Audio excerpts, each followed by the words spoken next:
How to fix eBay not sending verification code. So I'm going to talk about a few things that you can do.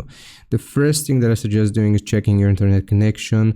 Make sure you are connected to the internet so you can receive the verification code.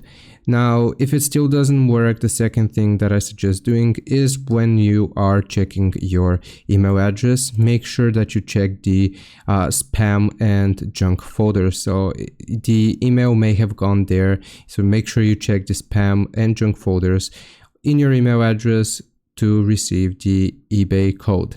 Now, if it's not in the spam or junk folder, the next thing that I suggest doing is making sure that your phone is not in do not disturb mode. So if you are receiving your code, eBay code on your phone, make sure you are not in DND mode.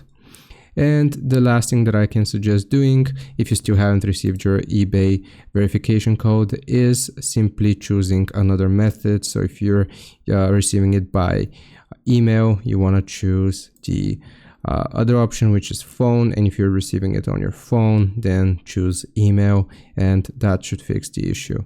If all else fails, you can contact eBay support to get help with the issue. Hope this helps. Leave a like and sub. I'll see you next time.